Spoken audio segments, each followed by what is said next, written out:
Welcome to Burgess Power Hour. We are now recording, and we have people from all around the country. I don't know if I have my Canadians on or my Hawaii people on or my Malaysia people on. Are any of you guys in the house right now?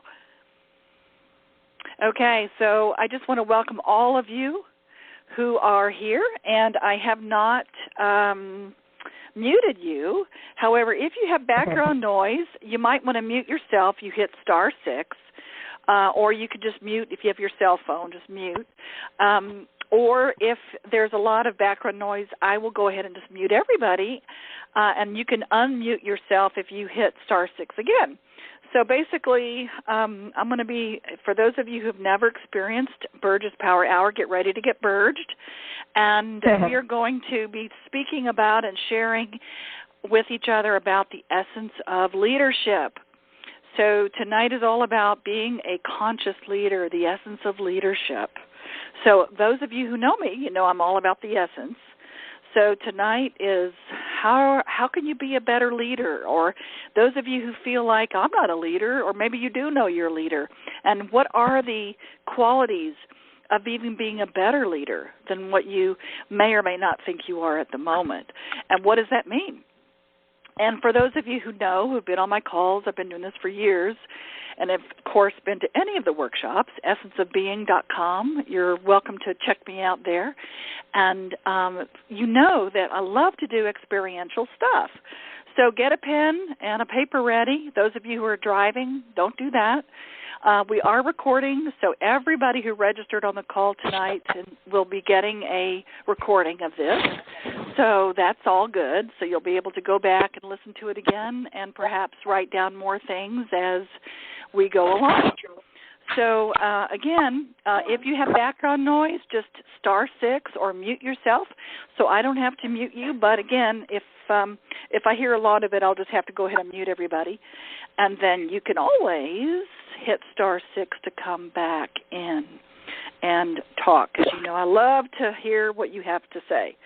So the essence of leadership is something very near and dear to me, and I just want to start off with a lot of things that happened in my circle right now. I've had some people leave the planet very recently, and so I'm trying to be uplifting and be a good leader. So the first part of being a good leader is, or a great leader, is just show up, right? So here I am. I'm showing up even though I'm hurting inside. So let's start with leadership. So if you go to essenceofbeing.com, you'll see that our next and our last workshop we're doing of Essence of Being, which is our flagship class, is in October in Atlanta. It's the last one we're doing this year, October 5th through the 7th. So I'll repeat that again at the end of the call.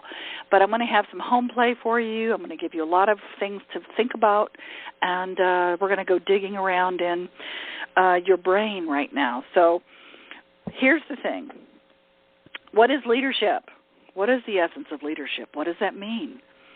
And so Webster's dictionary, or one of the dictionaries, talks about leadership can be described as the ability of an individual to influence, motivate, and enable others to contribute toward the effectiveness and success of an organization or group. So it's kind of cool that that's a definition, because our mission here at Essence of Being is we are building. We are building for the last 25 years. I've been doing this for 37 years, but for 25 years we have been building a global movement, and you're part of it, of conscious leaders empowering others to create a win-win world. So that's what we're doing here together. We're going to gather all of this. We're kind of stirring up the cauldron here and gathering it all up so that you can understand a little more perhaps about how to lead and get perhaps some inspiration and motivation, and understand how you are an influencer in your world, no matter where you are, no matter what you do. Okay? So you do make a difference.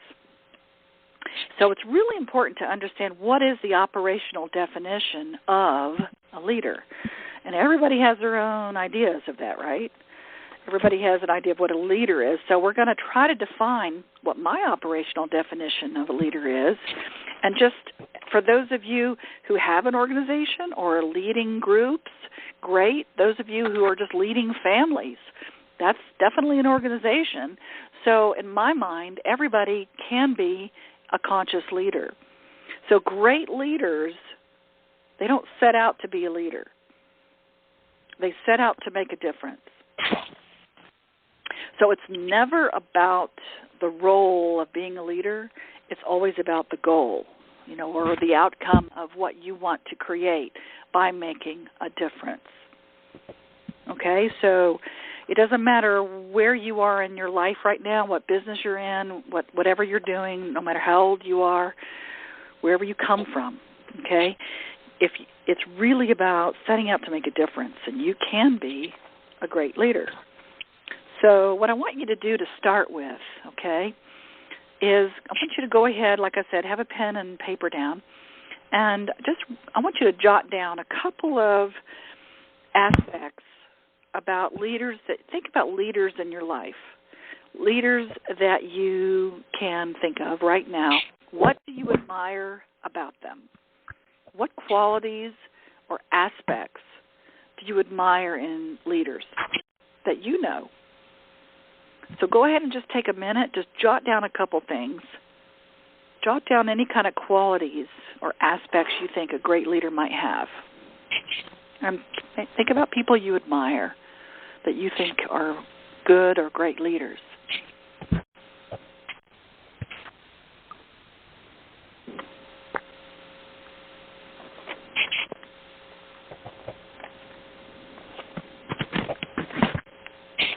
Just come up with a couple that you can think of, or as many as you can in the next 20 seconds or so.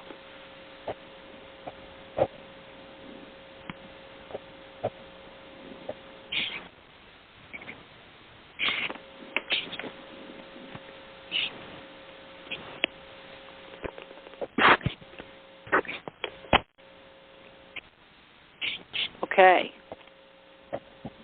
So, of course, you can keep writing as we go along, but I want you to look at that list. Look at what you wrote down and ask yourself, do you have any of those qualities?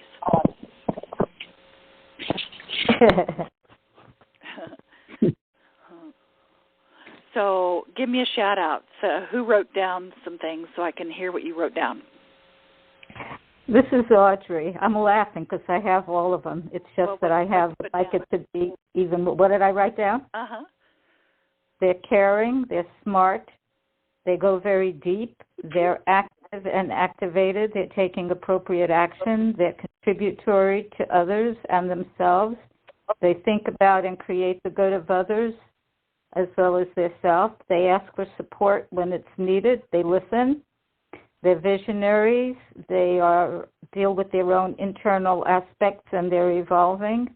What else? They meditate. That's really important to me. And they have, I call it the connection to source, spirit, whatever one word is, and that's what I wrote down. And do I have that? Yes, I do. Wow, Audrey. Wow, you wrote fast, my friend. Okay. That's a lot. Man, you're like, okay.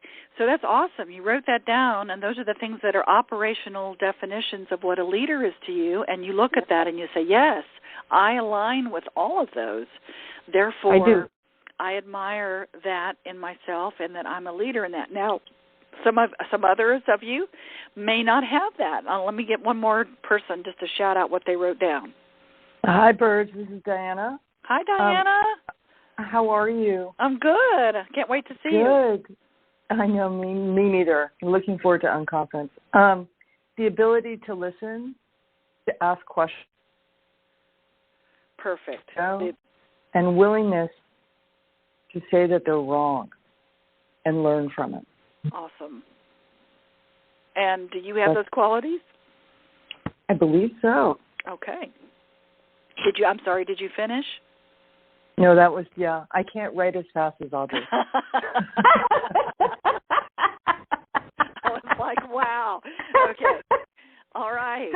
So she had a different some similarities and some differences. So everybody has their own little idea of, or big idea of what a leader is. And then ask yourself all the things that you wrote down. Just if you want to be a better leader in your life, no matter what you are doing, okay, whether you're just leading yourself or you're leading the world or an organization or a group or a tribe or a family, okay? So just notice if you don't align with what you wrote down, because part of becoming and stepping into the powerful experience of a leader that you are is really becoming that leader that you admire in others, okay? So what I want to do is I want to give you 13 different qualities that I have an operational knowledge of what leaders do, okay, and what makes a great essence of leadership. And then we're going to do a little survey, a little success survey that you'll get to dig a little bit more about yourself and see where you show up with that. So and then I'll give you some tools, okay? So these are 13 different qualities that I believe is important to be the essence of a courageous and conscious leader. And I say courageous because that's number one, is to have courage. So one of my qualities that I want to share with you is having courage with passion, okay? And what that means is courage, the definition for courage for me, as those of you who have taken Essence of Being, you know, courage is commitment plus doubt plus action. Courage comes from the heart, le coeur. The word comes from the heart, le coeur, which is French for heart. And if you lead with your heart and you have commitment, in other words, you're committed to the journey, you're committed to the outcome, you're committed to the goal, you're committed to the vision of what it is that you are choosing to create.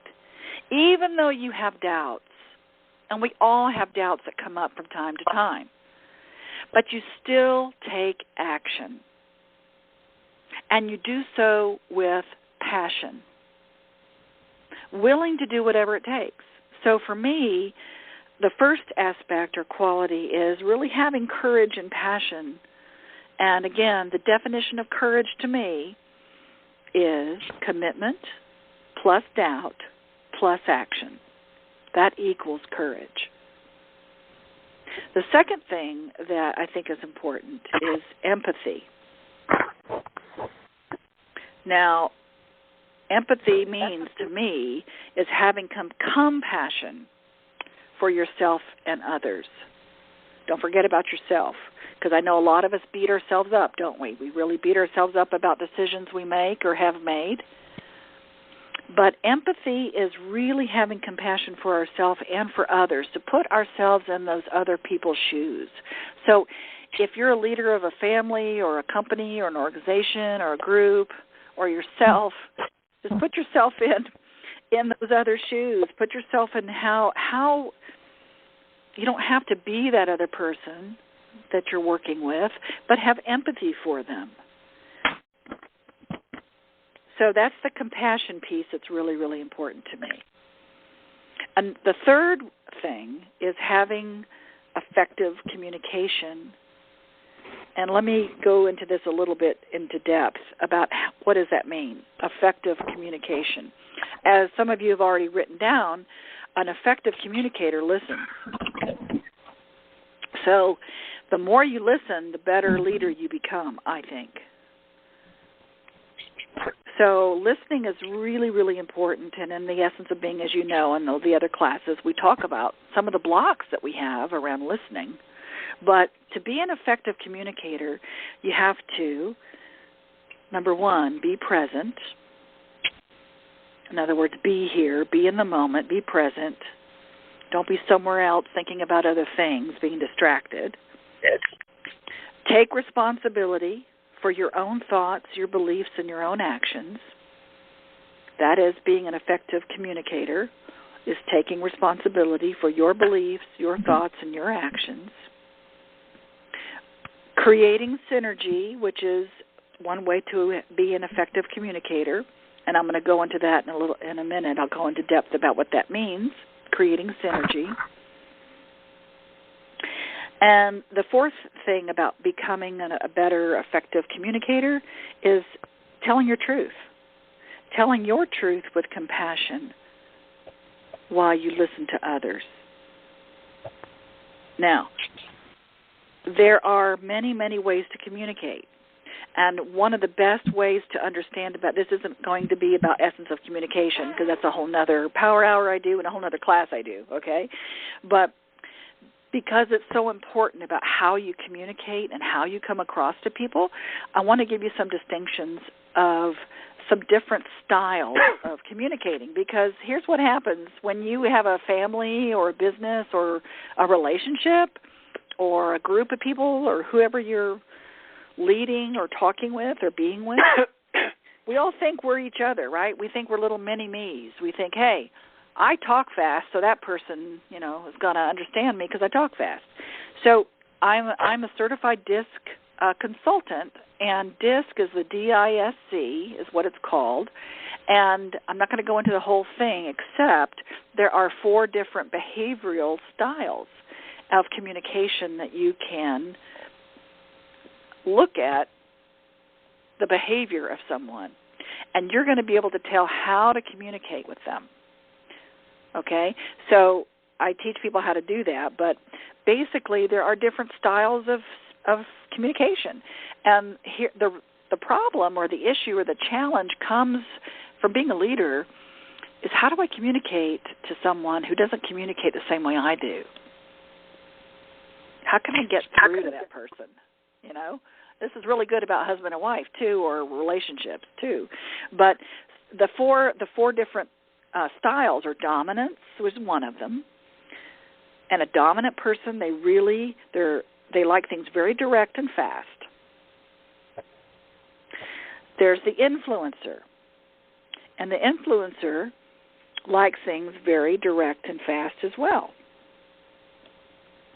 There's the steadiness person on this profile of these styles, steadiness. They like things very slow and indirect. And then there's compliance or conscientious on this quadrant, conscientious or compliance. And they like slow and indirect as well. So just to give you an example, if I'm an ID, I'm an influencer and dominant. I like things fast and direct. So if I go to someone like my husband, who is also dominant, but he's also conscientious and compliant, he likes to know, he likes to get information slow and indirect.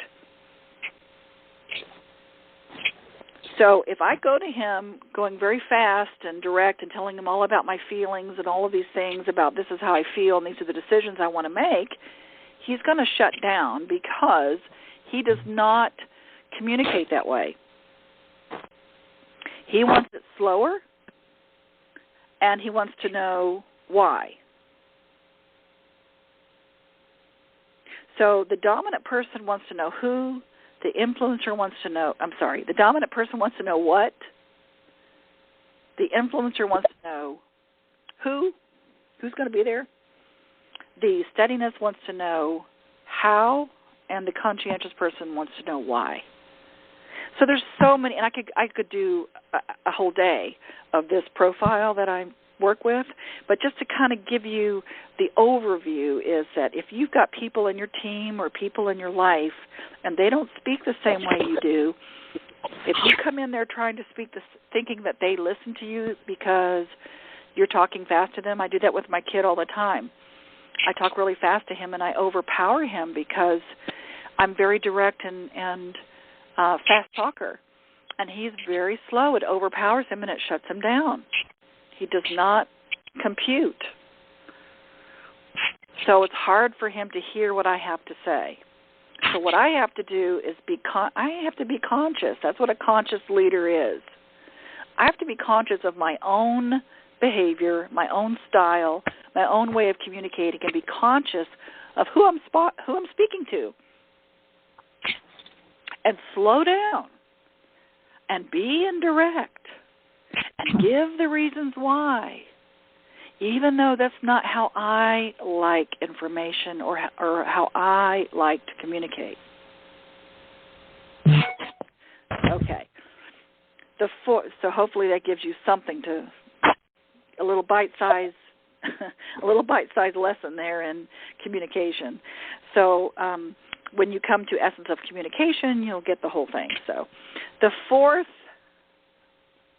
quality of a leader in my world is you have to have emotional intelligence and understand emotional intelligence. And what that means, there are so many ways of having communication. There's nonverbal communication. So many of us, we fight or we have flight or we freeze. These are the responses that we have when someone comes, when they talk to us. And the people that we talk to have the same kind of responses. They either fight, they want to fight us, or they want to run, or they want to freeze, and they shut down. And these responses are generated from our past experience. And the good news is it can be relearned. We can relearn ourselves or reteach ourselves to respond instead of react, the same way we always have in a stressful situation. So these are learned responses that we have learned from a very young age, and we can unlearn them, from our past and learn how to respond in different ways. And how you do that is you develop skills for controlling and managing overwhelming stress, and thereby becoming a more effective communicator and a leader. So emotional intelligence also is understanding that a lot of times people don't tell you their truth. Mm-hmm. Okay? So you have to kind of go behind the words. And this is a skill that you can learn how to do. You go behind the words to really feel into, tap into on that emotional level. What are they really saying here? And you can really understand that and feel that through your nonverbal communication.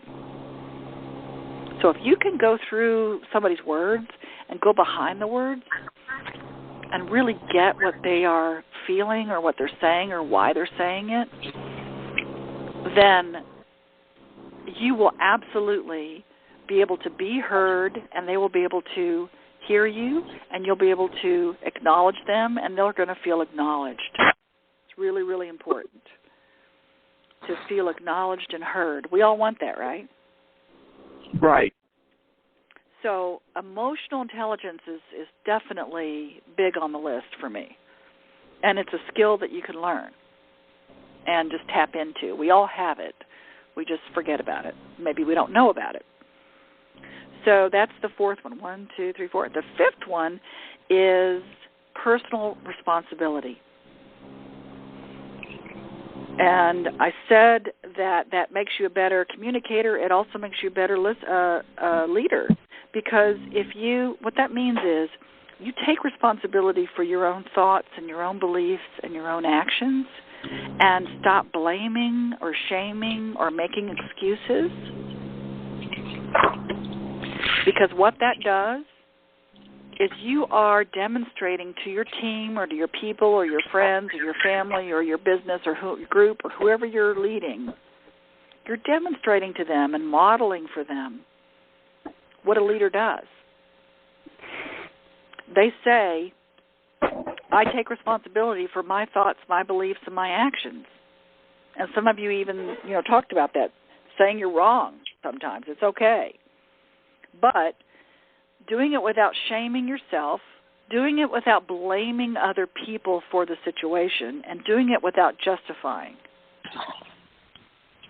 Because if you blame other people or shame yourself or make excuses, that wastes time in an organization, because nothing really gets done. Nothing really changes. And people that have taken my classes, it's the BMW, bitch, moan, and whine. Bitch, bitch, moan, moan, whine, whine. Nothing really shifts. It feels good, but nothing really happens. So this is a big one, taking that personal responsibility. Now, This does not mean you are responsible for anybody else's actions. That's not what this means. You're not responsible for their beliefs or their thoughts. You are not responsible for their feelings either. Okay? So that's a big one, and I could do a whole day on that as well.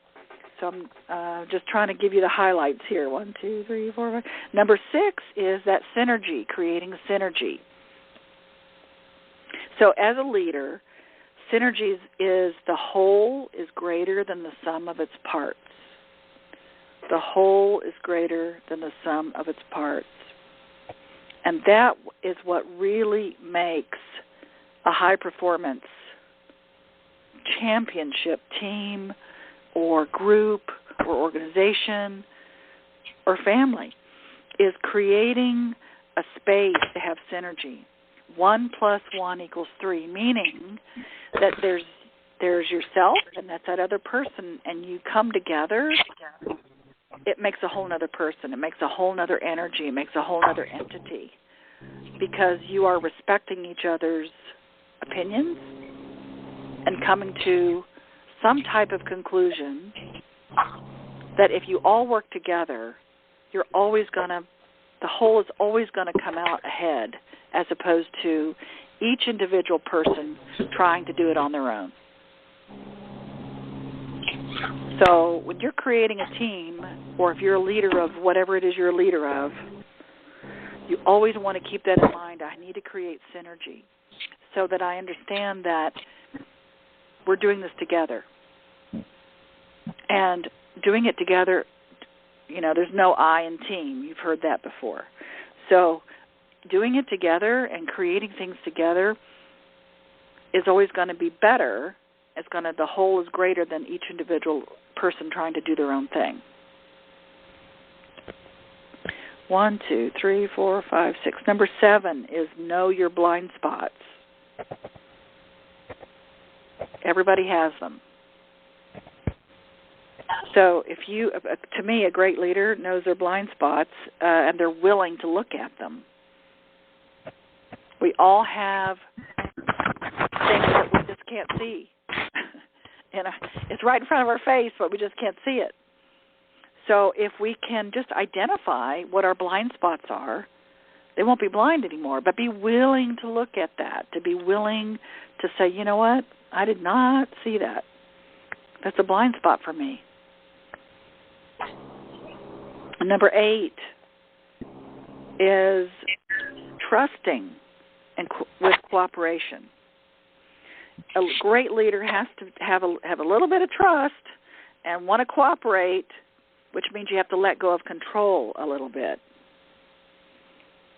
So in order to cooperate with people, you have to be able to trust them.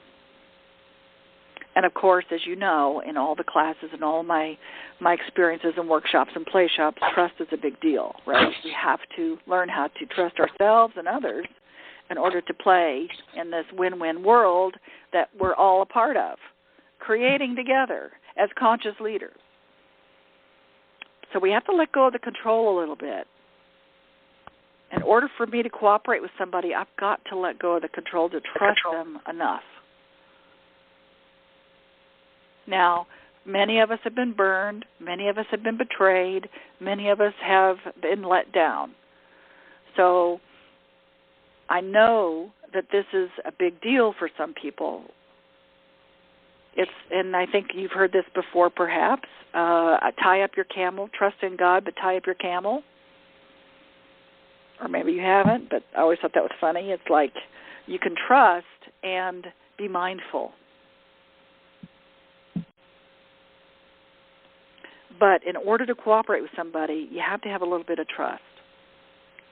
And you know what? Trust is a choice. You can choose it or not.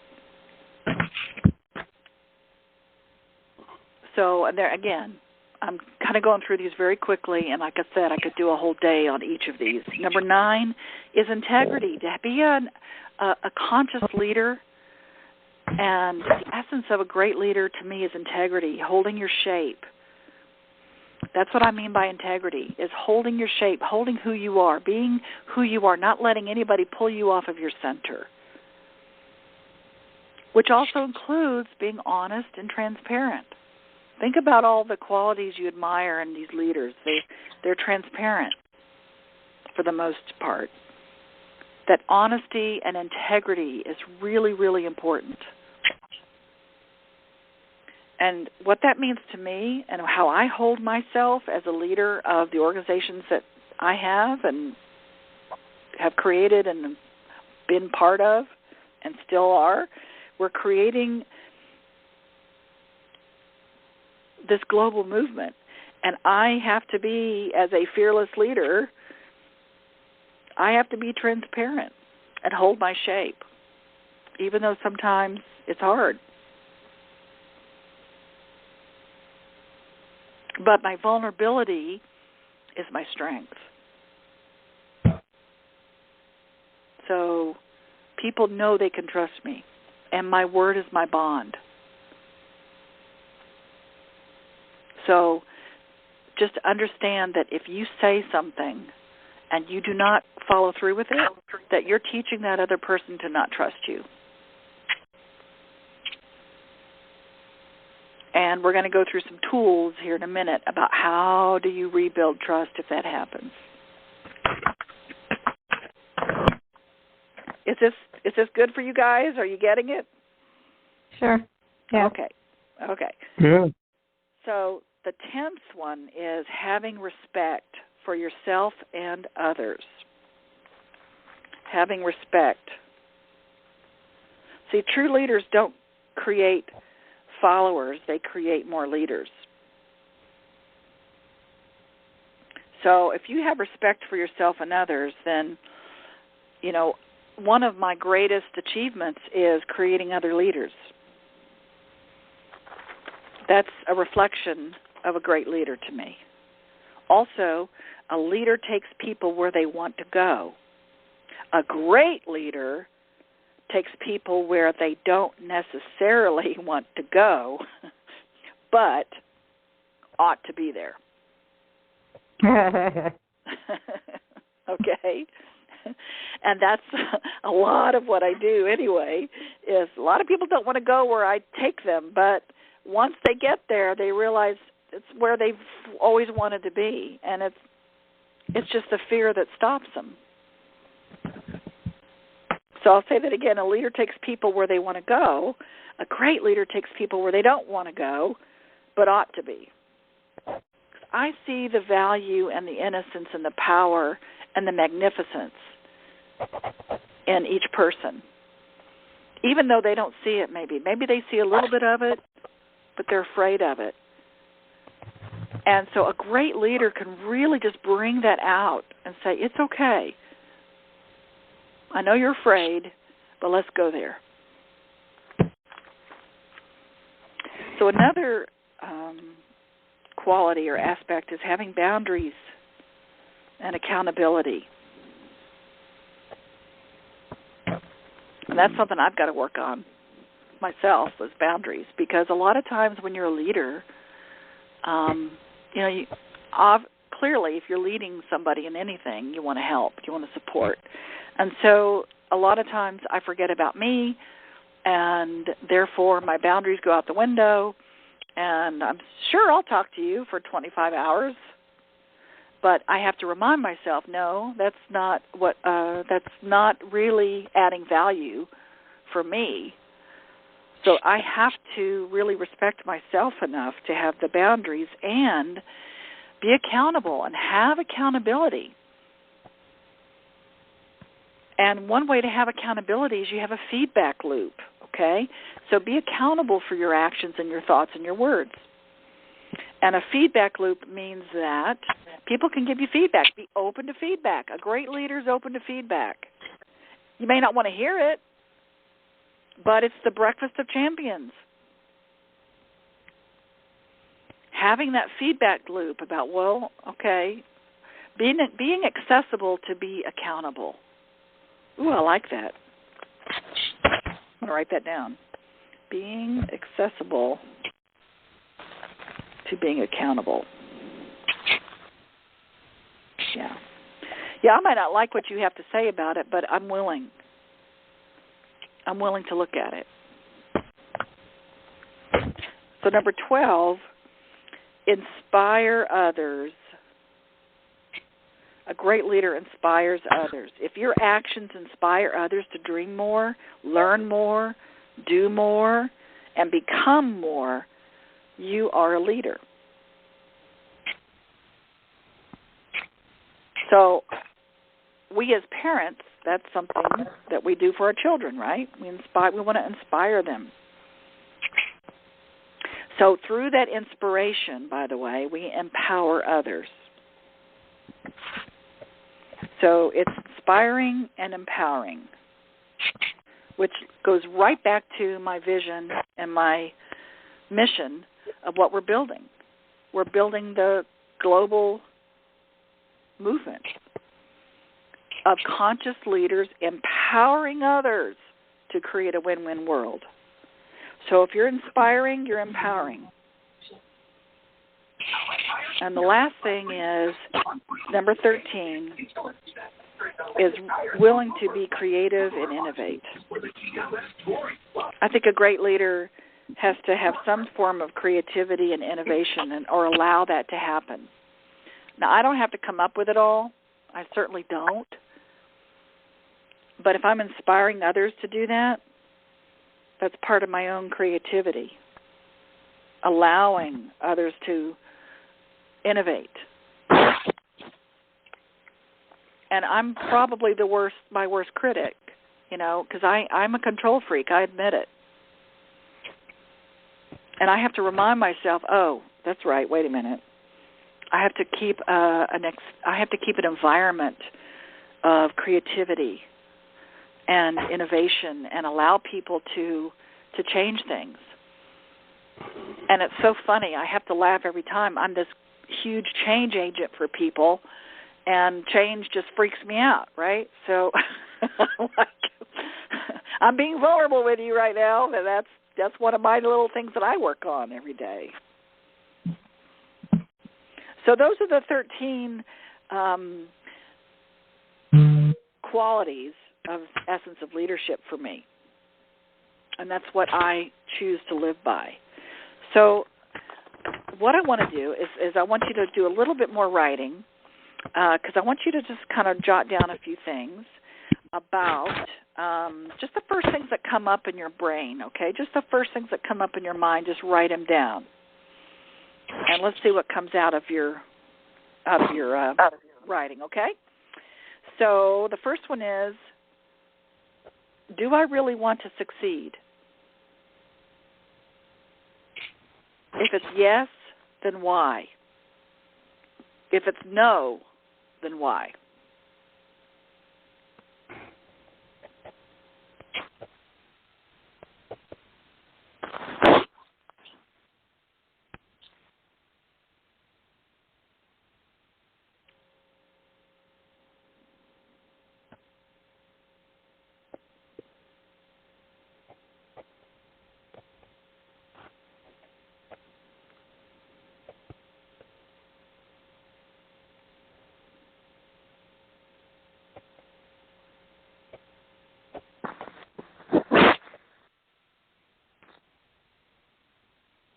And the second thing I want you to write down is, what would make me successful? How would you know you're successful? What would make me successful? How are you going to know when you're there? What's that look like?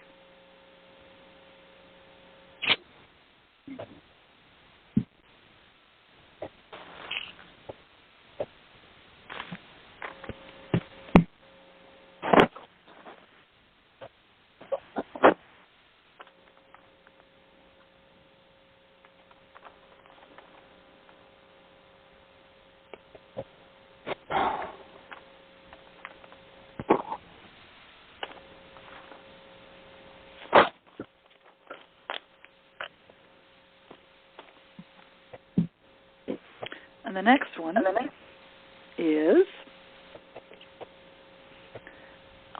as a leader, What are my strengths? Write down 2 strengths that you have as a leader, and then write down 2 weaknesses you have as a leader. As a leader, my 2 strengths are, and as a leader, my 2 weaknesses are.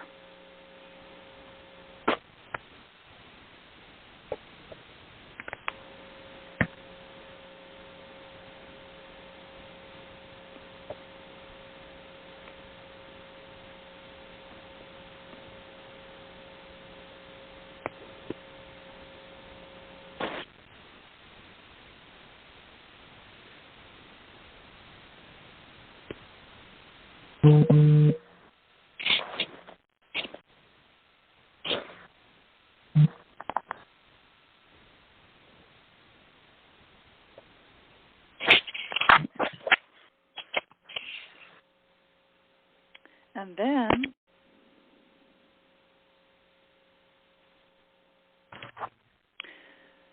would getting my goal in life, if you're successful as a leader, would getting my goal be good for everyone concerned, and why? Would getting my goal as a leader be good, or being successful, would that be good for everybody concerned, and why?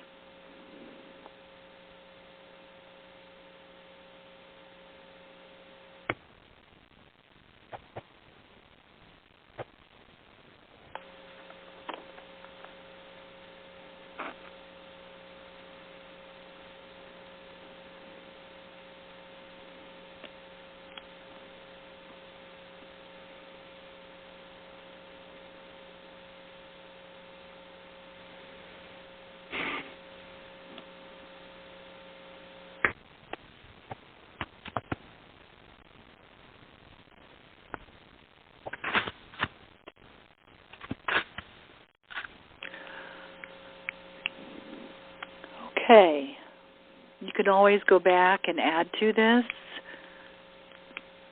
and finish this up, but it's just a time for you to look at and go,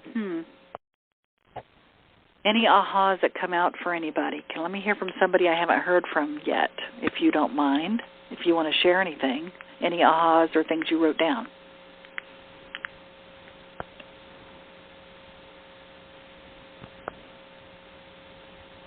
And you have to hit *6.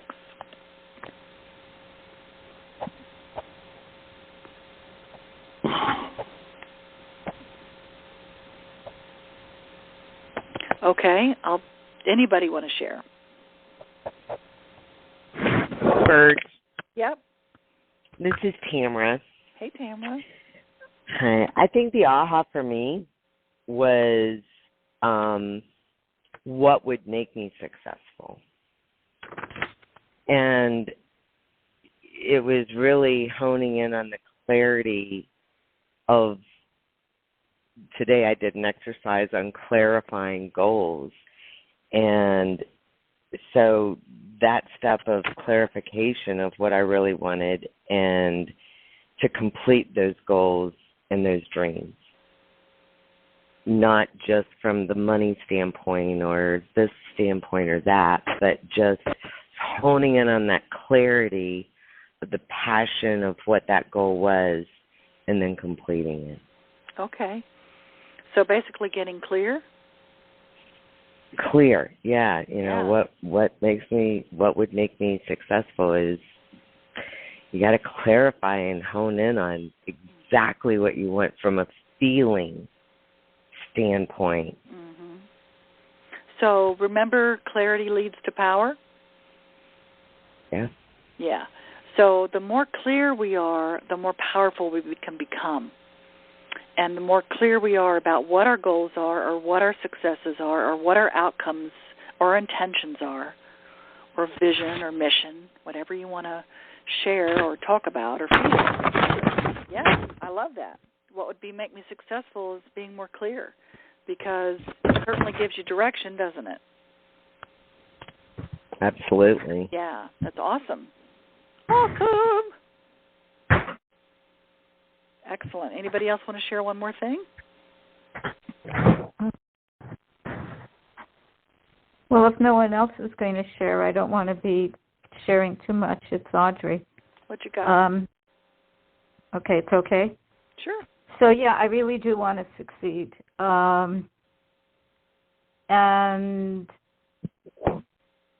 But I'm not always, like lately, especially the last week, I've also had some people pass and that kind of thing.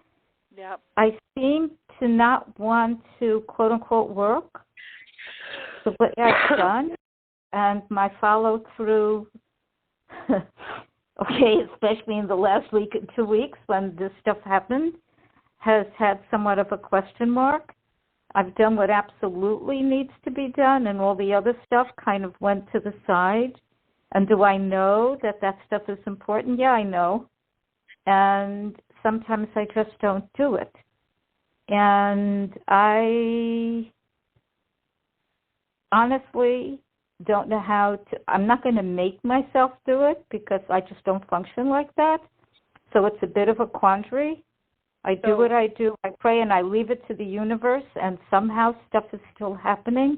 However, I could be on such a higher level. Well, I think for many of us, Audrey, what happens, I think that happens to most of us at times, and I always come back to the why. If, again, which motivates us to get off of our couch or to go do what we don't want to do. It's the why. It's the why, the desire. Because if you think about the why, and if you have a really, really good why, in those times of doubt, in those times of I just don't want to, if you have a really good why, that motivates all of us to just go ahead and to me, it moves me along. It moves me to the next spot. And I know it's going to happen in divine time. That's certainly my mantra That's it. as well. But I do have to have a good why or I won't. I don't want to do the things I don't want to do. Who does? Who wants to go do things I don't want to do, right? So I got to have a good why. So, I would say for all of us out there, find the why. Find the reason. Why are you getting up every morning? What makes you move towards your next step? And if you don't have a really juicy one, then it's easy to get off course and just kind of hang. So, again, and then every now and then we have to rest. But if we have a good why, we'll get back up. Oh, I get up. I know you do. Yeah. I know you do. So. Yeah, but not always the way. I can move very quickly or slowly or circuitously, typical Cancerian, Aries rising. But lately, honestly, I seem to be filled with a ton of sorrow. Well, that'll happen. That'll happen from I beg your pardon? time to time. That'll happen from time to time, especially when you tap into what's going on in the world. But also, if things are happening personally for us, when people are dying and passing through the veil and going to the next level, whatever that is, it's it can. There's a ripple effect in the fabric of the universe, if you will. Yes. But yes, so I understand that all. So I'm just saying for all of us out there, just thank you, Audrey, for sharing that, because if you have a why, things are happening in the world, and sometimes we just don't want to do the things that we know to do. And maybe it's time to rest for a minute and allow ourselves to be there, and then other times we really need to reignite that passion that burns in our bellies so that we know why we're doing it, okay? All right. Thank you for that. Thanks, Virg. I've been doing that. You're welcome. So here are some tools I just want to give all of you about the essence of leadership. And these are the rules of the game, okay? And again, I want to invite all of you, please come to our last Essence of Being coming up in Atlanta in October. It's October 5th through the 7th, and you can go to essenceofbeing.com, check it out, go through there and just register, just come. It's our last one that we're doing this year because I have a lot of graduate level work I'm doing the rest of the year. So this is our big flagship. So please, if you registered, you're going to get this recording. And, of course, every month I do this, every third Wednesday. So the next one will be October 17th, which is on the third Wednesday. I do it the third Wednesday of every month.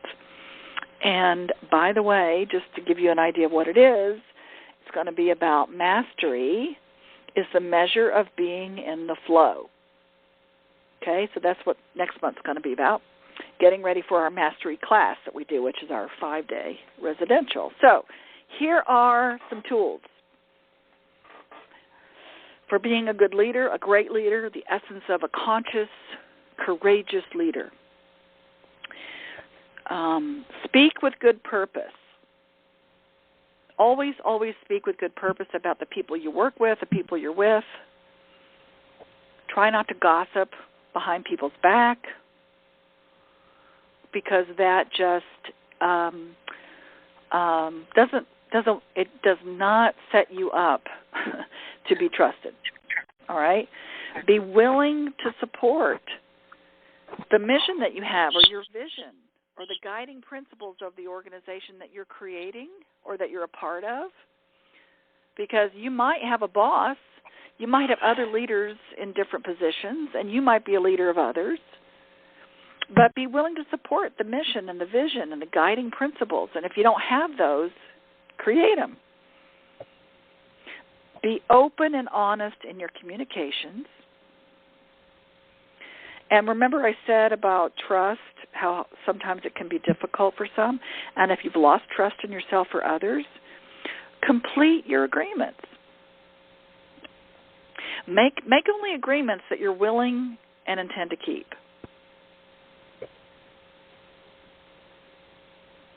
So a lot of times people make agreements. They're just trying to get you off your back, or you make I'll do that, or parents do that for their kids. I'll get to it, but they don't come around and do it.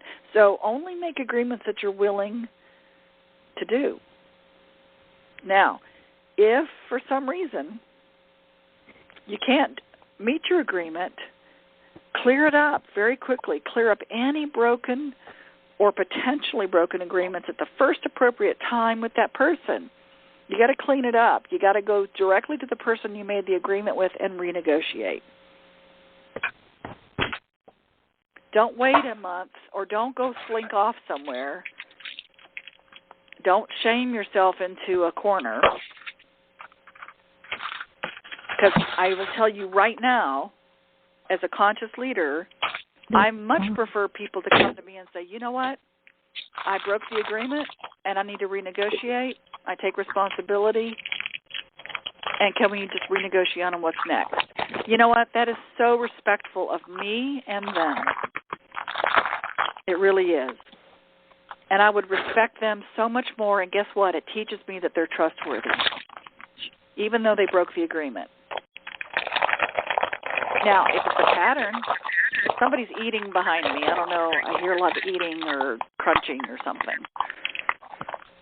So what's happening is, even if you break the agreement, could somebody mute yourself, please? Because I hear a lot of crunching and moving around.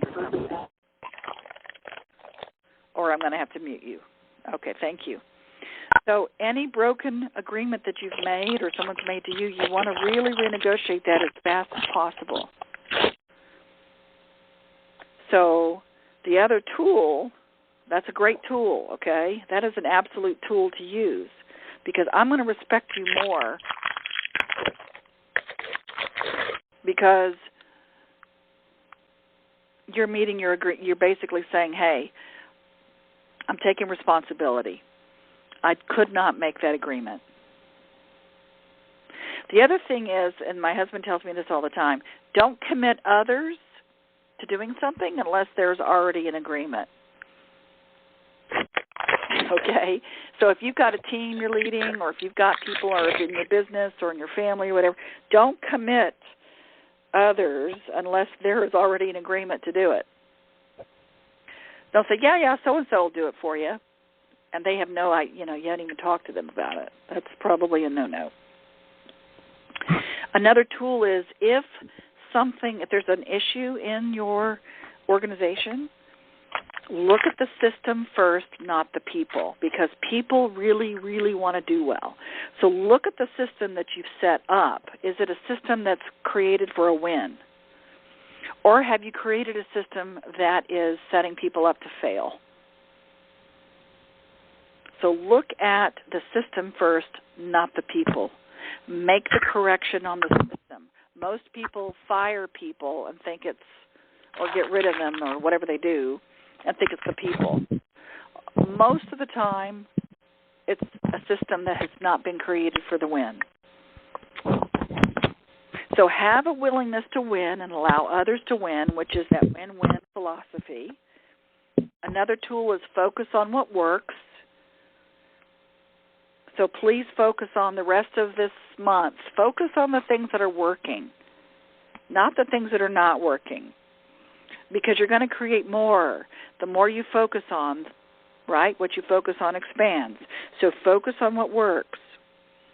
And don't shoot the messenger. So if somebody comes into you in your organization and says, this is not working, don't shoot them because they came to you to tell you, to give you some feedback. And the last tool I want to give you is maintain a sense of humor. Always. You got to have a sense of humor to go, you know, I can't believe this is happening now, but I'm sure there's a reason. I'll find out someday. Yep. And if you maintain a sense of humor, humor is a very powerful feeling, and it's a very powerful vibration to be in. So I would say as a leader, you got to maintain the sense of humor and not be so serious all the time. So do whatever it takes to not get so serious all the time, whatever that looks like to you. I like to teach improv, so I like to teach kids, and that creates a lot of humor for me. So do whatever that takes. I hope this has been powerful, and I hope this hour has been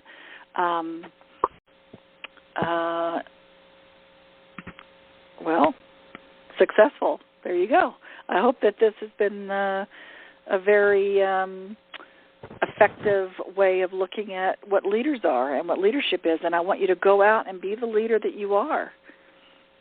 Even if you're afraid, have the courage. And so instead of saying goodbye, because I don't like saying goodbye, I just want to say thank you for being on the call, and we'll say see you next time. Hopefully we'll see you at Essence of Being. So everybody just shout out. See you next time. See you next time. Thank you, Bird. Bye. And mega blessings everywhere. Absolutely. Thank you, Bird. Thank you. Thank you. Thank you. You're welcome. You're welcome. Thank you. You're welcome. You're welcome. You're welcome. You're welcome.